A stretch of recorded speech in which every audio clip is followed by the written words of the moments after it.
I've been waiting, I've been hurting, 'cause I've been falling, I need your help.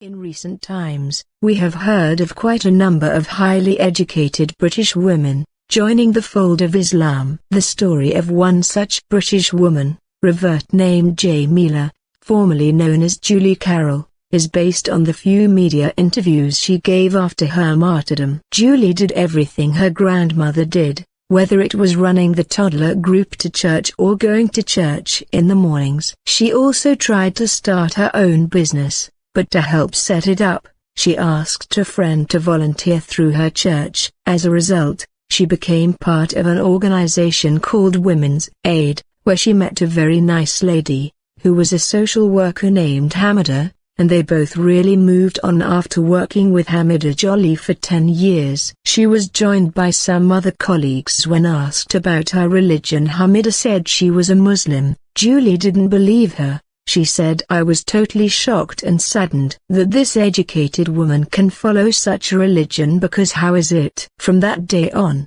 it was shown in the media that Julie tried tirelessly to convert Hamida to Christianity, but Hamida's faith was shaken, and after she got tired of listening to Julie's words, Hamida one day told her that if there is anything wrong with you, one thing that is not right with Islam, with the people, not with Islam, the Quran, the Hadith or the Sharia, I will come to Christianity. Julie was happy to hear that. She thought that would be enough. The challenge was easy to overcome. When she actually started studying Islam, she realized that her whole life was about to be turned upside down, so Julie went home and studied the book that Hamida had given her. He found nothing wrong with Islam. That book, she thought to herself that maybe that book is biased, so she went to a bookstore and bought more books on Islam. She read many books in a period of 6 months, but every day at work there was a failure. Can't even get it out. Julie would smile and tell her to find anything right now, and Julie would always reply that she was working on it. He thought that was what he had to prove. She was either wrong,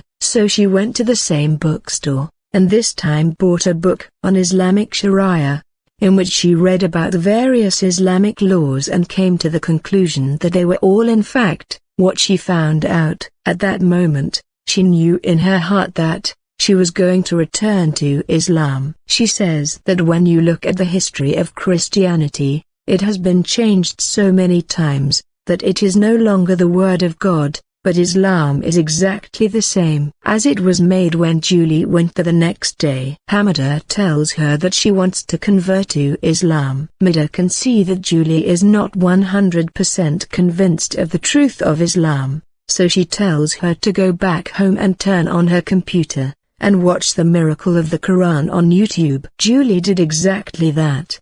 And she was amazed. She says, "I was amazed at how many things were in it that no one would have known these days, some things that they knew 50 years ago, only those who are known to be true. I saw that Islam is a perfect religion that is now moving forward." While Julie was fully convinced of how she wanted to spend the rest of her life as a Muslim, Hamida called her uncle, who was the imam of Julie's martyrdom, and she then converted to Islam at the age of 32. She chose to keep her Islamic name Jameela because of the image of Islam in English society and because her parents were anti-religious. Jameela kept her conversion a secret. Decided to keep it, but he stopped going to church but never told anyone. 3 years later, Jameela met a black Muslim boy from Zanzibar, and 2 years later they were married. Julie's second marriage as a Muslim. Thanks for watching. Don't forget to subscribe, like, comment and share.